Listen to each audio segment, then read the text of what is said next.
Hey everyone, Jim Phoenix here, and boy, I can't wait for this next What's Kraken. It is with some familiar faces. It is. You might remember from the Gold Rush, but now T&E crew is back with history's most haunted, following Corine, Leanne, and Kelly as they do an accent like this. No, they don't do this accent, I do across North America and meet with real people, recount their intense, terrifying, and emotional ghost experiences. It's frightening and very cool. By the way, who else is very cool? T&E, because they're putting this on for Friday, September 8th at 10 p.m. Eastern/Pacific during their channel's nationwide preview. Free. Did I say free preview event? That's right. September 8th at 10 p.m. /Eastern/Pacific/ hit my music. Hey everyone, Jim Phoenix here, and boy, am I excited to be back with What's Kraken. That's right, our awesome super secret interview show that's off of hiatus, and we're launching in style. We've got none other than T&E's History's Most Haunted show. Ooh, that's brand new. By the way, if you've got everything to do on September 8th at 10 p.m. Eastern Pacific on T&E, free preview, check it out. We've got Corine, say hi. Hello. We've got Leanne, say hello or hi, whatever you want, really. Hey, guys. There you go. And Kelly. Hey. Say whatever. There you go. If you hear their voices and you see their faces like, boy, they look familiar, that's because they were doing a gold rush. Did you guys find gold? First of all, how is your gold rushing going? Did you find the gold? This is how we're doing. Are you buying T&E now? That's what it is. Yeah, there was no time for panning gold. Yeah. There's no time for love, Dr. Jones. Absolutely. So this new one, History's Most Haunted. I know you like the road trips because you talked about this last time, right? Is this a continuation from the road trip? Let's see where we have the most haunted places in Canada. Yeah, it's an epic continuation of that because we went all over North America to some of the most haunted historical locations. So we definitely had to jump on some planes to get to where we wanted to go, but it was a great continuation of Haunted Gold Rush, but in a very bigger scope. I think that I've seen the previews and I do appreciate the advance. And yes, bigger scope, that's exactly it. Now, Kelly and Corine, I want to know, if you can go anywhere, where would you go for haunting? If you could haunt something, where would you go for haunting? If I wanted to haunt them. If you want to haunt someplace, of all the places you've been, because you've been talking to the ghosts, you've seen the ghosts, you've been all over and see all these cool places. What place are you like, I really should haunt Hawaii? So I've already told my family I'm going to haunt them. So that's one. Oh. But also maybe like a really cool beach. Beaches are great. Anything in Europe or historical castles or something where people are expecting to get scared, I would love to help with that. Oh, that is brilliant. It'll be like the Dungeons and Dragons castle group. I'm like, I'm a real ghost. Oh, that'll be so cool. And Leanne, where would you want to go? Where would you want to go if you're hunting anywhere? My husband, I agree with Kelly. I definitely haunt him. And probably some of those ancient sites, right? Like just hang out at the pyramids, hang out at Machu Picchu. Do it. Oh, that is a brilliant plan too. Man, these are all great places. Now, where was the best place you've seen ghosts this tour? What was the most active place? Does that make sense? The one that's just lit up all the spirit cameras and all those things. They were all wild. The last one that we end on, Bell Island, was that was the only place we've ever thought maybe we couldn't do an investigation because it was a lot, especially for Corine. Mm-hmm. Yeah. For me, that was, I think, the biggest one. Yeah, okay. Bell Island surprised me. I was, I don't normally get scared, that feeling where, you shouldn't be there and get out. And yes. Definitely no spoilers, but in Bell Island, you have to watch because it was touch and go if we were going to continue on that one for a bit. That's awesome, Leanne. And even in Montreal, we went to Montreal as well. And definitely. That's right, you did. Yeah, there's some moments in that episode too where, the gear, you can't deny what's happening. It's everything just fell off my thing as you said Montreal haunting. I'm like, okay, calm down, ghost. So weirdly enough, the MTL and Haunted MTL stood for Montreal for the longest time. And I started out ghost hunting in some of the places you were. I'm like, oh my God. And so I was comparing notes. I'm like, yes, that's another place. I won't say where, but there are things and techniques. Can you go in a little bit about the technology, because it's gone a long way since my day of recording. Hi, is anyone there? And then listening back into like 12 hours later, like, oh, okay, no. But now you have like the Ouija board with the word board. Am I getting this right? Yeah, the obelisk. There we go. I'm like, am I making stuff up now? Yeah, no, I would agree. Like when I was, in my late teens, early 20s, it was like a recorder and a Ouija board. I totally kind of like the pendulum or whatever. But yeah, we've come a long way, and I think technology itself has come a long way. And so now we use things like the obelisk. We're looking at, the REM pods that detect electromagnetic energy and frequency and energetic changes in a space. They're using Xbox kind of like Connect Wii technology to map in stick figures using like this advanced technology to see spirits mapping in a space where, yes, like for myself, when I started buying this equipment years ago, it was almost for validation for me. Like, okay, well, I'm seeing something. And if this is supposed to show a stick figure, like, let's see if it works. And when it does, you're like, that's so compelling, right? So yeah, technology has come leaps and bounds from where it was even like 15 years ago. That is amazing. I think 15 years is about when I started doing it too. Yeah. What was the one thing you've been using? And thank you for going into that, because I was looking at this like, oh my God, I see the stick figures. I'm so glad you brought that one up. Like, yeah, there's like geometrical shapes. It's like this is a guy, this is a person, this is what it is. I'm like, oh, that one's so useful before. That's been so useful before. You're like, I think that's a shape. I think that's a light here. I'm not really sure. And now it's like, no, don't. I'm like, got it. And the speaking part is phenomenal. Now, is there anything you want on your wish list, but the technology is just not quite there yet? Yeah. That's a great question. There's a few things that I think we would like to, we've talked many times about, wouldn't it be great if certain things could also do blah, right? And so I think with modern technology and, there's this new LiDAR technology and there's all these new kind of cameras and new kind of like spectrums of, development in the camera industry. So I think eventually, we're going to get more accurate and clearer kind of depictions of what we're actually seeing. Mm-hmm. I think that's the future. I think you're right. And for History's Most Haunted, we said Montreal, and I believe you also went to Newfoundland. Yes. Yep. If I'm not mistaken. Yes. Where was the coldest? Because you went to Montreal like the winter time. I saw the edge. I'm like, oh my gosh, I'm so sorry. You went during the winter time. No. It was cold in Montreal. Yeah. Was it really? Oh boy, I'm so sorry. I apologize on behalf of my continent. Bell Island locations were both just off the chains cold.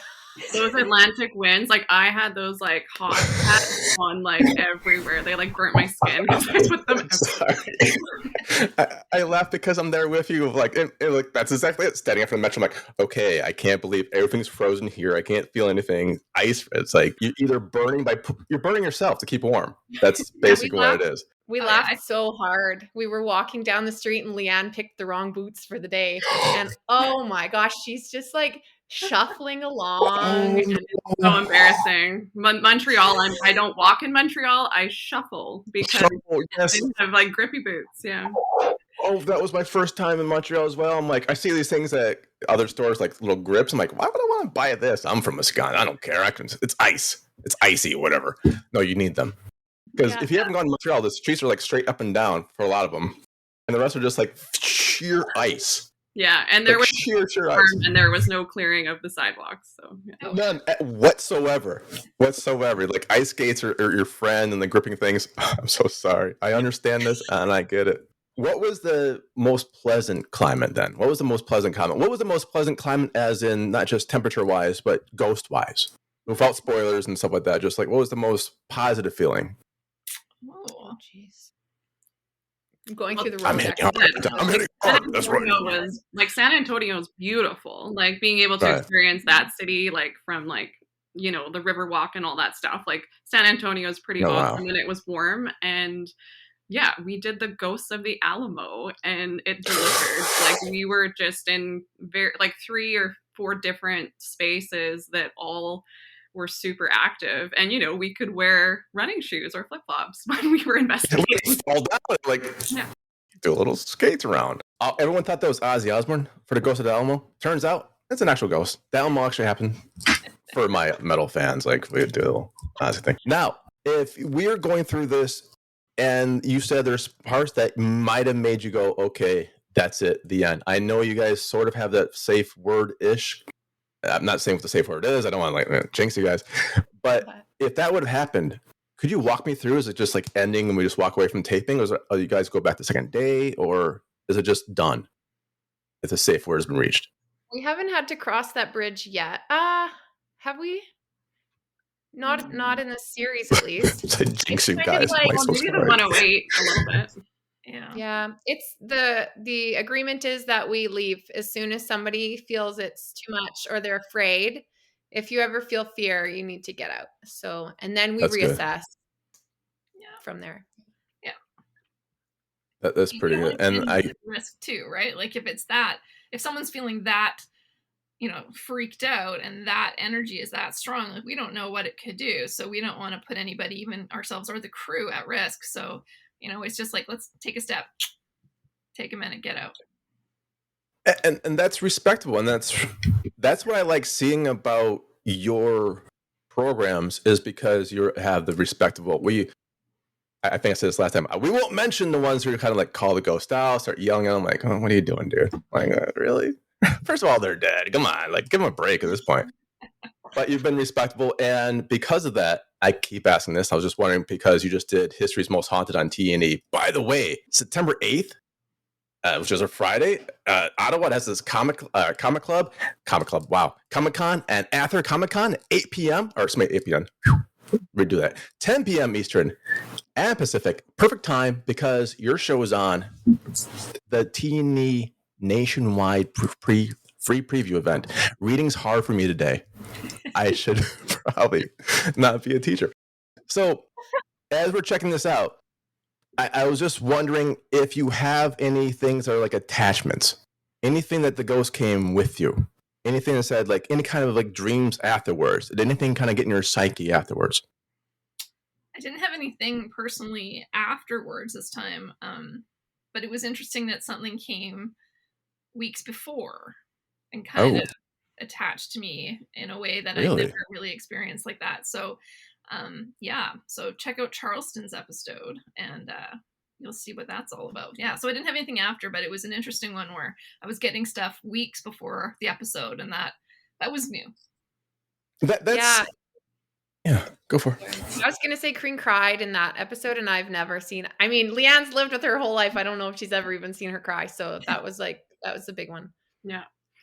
I had a couple dreams after the Newfoundland episode. Really? Yeah. So there's definitely like you're, at various times drawn to a location, drawn back, drawn to, like Corine was. So it's really interesting. Like, we're learning as we do this too, like what's happening and what our abilities are saying and how we interpret them. That's pretty interesting. Now, for History's Most Haunted, you are going through these locations for how long is the shoot? Is it like a week? How long are you in location? About a week? About 5 days. Yeah. I was trying to guess out on the Montreal one. Yeah. So you're going through these. Have you ever thought, I need to come back? I need to, especially if you have the things before and after, I need to revisit. No cameras. I just need to closure or something like that. I'm seeing some yeses. Okay, so good for me. Yeah. For me, it's not exactly the specific locations that we went to, but it's more the area. I feel like when we visit a city like Montreal, that's when I think we all sort of agreed we'd like to go back, because we just got to touch a few places. We got to experience a few places, and there's just so much more. And every time we go to a place, there's more people that show up, and like tangible people who are like, oh my gosh, I had this experience and this is what you do, and can you come and check this out? And it's like, you only have so much time. So Montreal is definitely a place that I in particular would like to go back to. Yeah, I think you hit it on the head. Where else? For me, go ahead. It's just it's Newfoundland, because there's something like supernatural about the place we were at. Like every single person we talked to on this island had a story, had an experience, and that is super rare to go somewhere where it's just like a living, breathing, reality. So yeah, I would love to go back there. I'd probably like to go back with you, but if not winter, perhaps. But yeah. For me, I think honestly, I'd go back to any of the locations. Like Kelly said, everywhere you go, there's so many people that told us, like she said, have you checked out this place? Have you checked out this place? And you're filming and you're on these locations and you don't have tons of time to go explore the other places. So it would be really neat to go back and check out some other places that we didn't get a chance to see just due to time. Yeah. And that's the thing. You are there for a limited amount of time. And for every couple minutes of, especially for a documentary, like every couple minutes you see on air, it's like hours and hours and hours and hours of real time, right? And so I can almost say, like, are you thinking about a sequel, the History's Most Haunted in the Summertime? Wouldn't that be? Manifest that by buying flip flops. Yes, the flip flop tour. We like that one. Yeah. Yeah, that would be great. Now, we talked about History's Most Haunted, which is on T&E. Again, Friday, September 8th at 10 p.m. Eastern / Pacific on T&E during the channel's nationwide free preview event. So if you're like Jimbo right here and you're like, what's cable? You can watch it as well. See, sometimes I can read. Yeah, nice. It's like plausible. Now, when you're doing for History's Most Haunted, are you trying to... I'm not saying you are, but I'm just asking, are you trying to hope that something good happens, something bad happens, or just are you okay with sometimes like nothing? Is nothing an okay response? Absolutely. Yeah. Okay. Yeah, we've gone into places where, honestly, everywhere we go into, we have like, I don't know about you guys, but like I have like very limited expectations. Like, okay, well, I don't know what's going to happen. You don't know what you're walking into. And you may have heard, certain stories, or people have told you things, and we've talked to the witnesses who have had terrifying experiences. But it's about our experience. So we go in and try to come in with, an open mind and just to see what we pick up, because everybody experiences things so differently. And so, I just find that sometimes there is nothing there, and that's okay. It doesn't mean that there's no spirit or ghost there. It's just that, that we didn't connect with it. Right. And so, investigations could take way longer than just one night sometimes. So yeah, definitely. It's okay when you don't get something. And we have oftentimes gotten not a lot that night or nothing that night, but the next day it's like crazy active again. So yeah, it just depends. I like that, because it's like a feeling out sometimes. Like the ghost or the entities are just kind of like, what are you here for? And then just slide. Sometimes people are shy.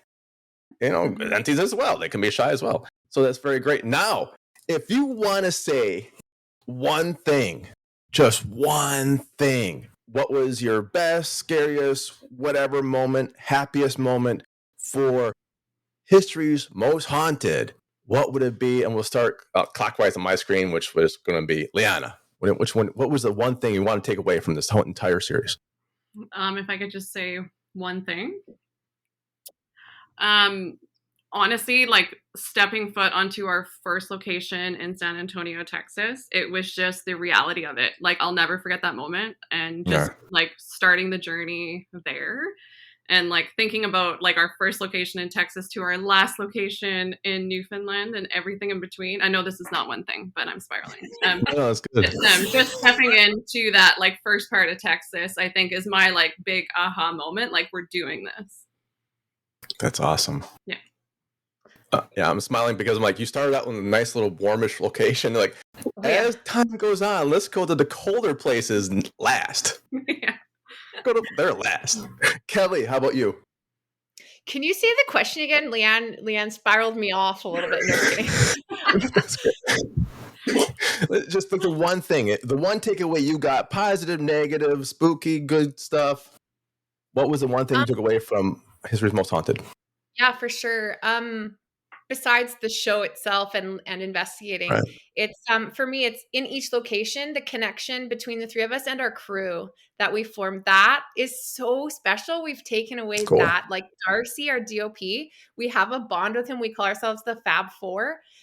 Just him experiencing it, and he experiences things in each location, and it doesn't always make it on, but he's experiencing things, and gives me like excited goosebumps now, because it's like forming this bond with our team. It's just more than the three of us. You know, there's people that you don't get to see, and that's super special for me. That's amazing. I always like the behind the scenes. Oh, behind the scenes. I'm breaking my own rule. Is there behind the scenes? Would you ever think about doing behind the scenes a bit? There's going to be a microsite with a ton of stuff. So nice. Yeah. Perfect. Now, Corine, last but not least, the one thing for you, the one thing that stood out for you. Yeah, other than the show itself, like everyone said, I think for me, this has been I don't know, it's been mind-blowing, because I think for the first time since I was 3 years old, I'm being my authentic self everywhere. And so, you know, I've kept my abilities quiet for most of my life. And so I think the Charleston episode was one that really resonated with me, because it was just like, I was that little kid going, is this real again? Oh my God, you know, what's happening? And then all of a sudden, when things clicked, I was like an emotional wreck, because I'm like, this is real. Like, it was just so validating to me too. So it's my own personal growth. And I think that History's Most Haunted is allowing the three of us to develop our skills and to test what we can get and help people both, you know, here and in spirit form, because ghosts are people too, right? So it's just really amazing to me that I'm at this point and being who I truly am. So yeah, I love that. That's a perfect answer. That's it. I've got no further questions, Your Honor. That's awesome. I love it. That's being who you are. I think that's so freeing, and that's what I love about your show. History's Most Haunted on T&E, again, Friday, September 8th at 10 p.m. / Pacific and Eastern and Pacific, on their nationwide free preview event on T&E. I love it. Thank you very much for your time. Once again, I'm hooked. I'll be watching every episode. You know me, and we're doing some reviews. Awesome. Thank you so much, everyone. Bye, everyone. Thanks. Thank you for having us. Thank you for having us.